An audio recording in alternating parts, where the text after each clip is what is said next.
Bonjour, Julien Balajas, responsable du pôle agronomie au Centre technique de l'Olivier. Je suis ravi de vous accueillir ce matin sur une parcelle d'olivier au Mai pour vous présenter le bulletin Olivier sur la gestion de l'eau mené en partenariat avec la société Canal de Provence, BRL et France Olive. Ce bulletin, financé par l'Europe, a pour but d'accompagner les producteurs sur la gestion du stress hydrique sur l'arc méditerranéen, sur les régions PACA, Occitanie et une partie du Rhône-Alpes avec la Drôme. Depuis plusieurs années, le CTO a financé l'équipement de plusieurs points de référence répartis sur les bassins de production oléicoles avec des stations agroclimatiques permettant de mesurer les conditions météo et les conditions hydriques des sols. L'ensemble des données mesurées nous permettront d'être valorisées dans le cadre de ce projet. Plusieurs hébergeurs de ces dispositifs agrométéo ont souhaité continuer à financer ces stations et mettre à disposition les données à France Olive pour les valoriser et nous les remercions. Ces vidéos seront complétées par des bulletins techniques qui seront diffusés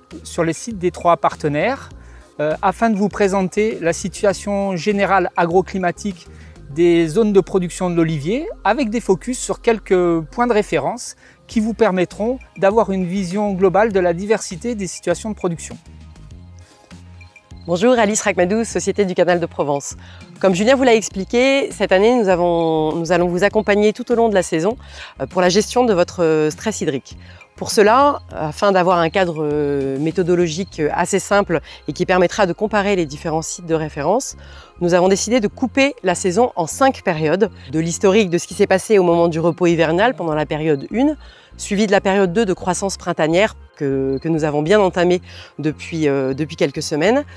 Viendra ensuite le temps de la formation du noyau, puis de la lipogénèse et sur la fin de la saison, la maturité.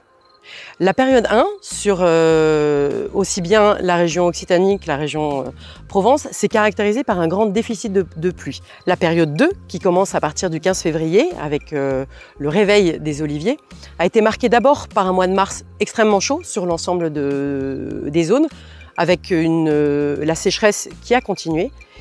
Et la situation météorologique s'est complètement inversée à partir du début du mois d'avril avec le gel historique que nous avons subi. Donc il faut être très attentif à ces symptômes-là. À la suite de ce gel, la situation météorologique s'est poursuivie avec beaucoup de fraîcheur par rapport aux normales saisonnières. Et pendant cette période de croissance printanière, 2 paramètres sont essentiels à la productivité de l'olivier. Le premier, c'est le temps thermique. Le temps thermique, c'est le cumul de degrés-jour, c'est le cumul de chaleur en fait, que va recevoir l'arbre. On a pu constater sur les 2 régions, Occitanie et PACA, un véritable recul de cette accumulation de chaleur avec un mois de mai qui est resté très frais. Ainsi, dans la plupart des secteurs, il y a près de 2 à 3 semaines de retard sur le calendrier de la plante par rapport aux habitudes. Le deuxième paramètre important pendant cette phase de croissance printanière, c'est l'eau. Et donc on va suivre le cumul des précipitations. Là, vous pourrez constater que cette année 2021 est encore très atypique.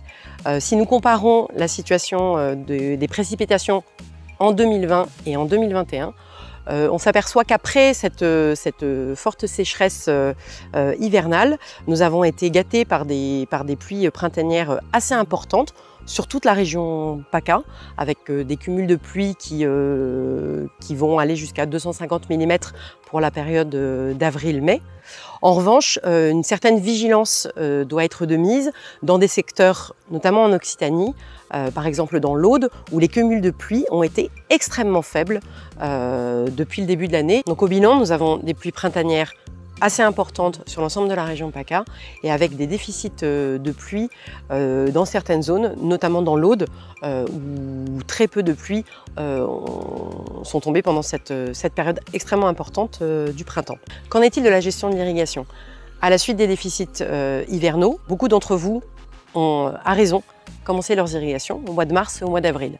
L'arrivée des pluies printanières a permis de baisser la pression et le déficit hydrique, permettant d'arrêter les irrigations dans la plupart des cas. Dans cette phase de démarrage de la floraison, il est absolument essentiel que les oliviers ne souffrent pas de stress hydrique. Or, la chaleur s'est enfin installée sur la plupart de nos régions.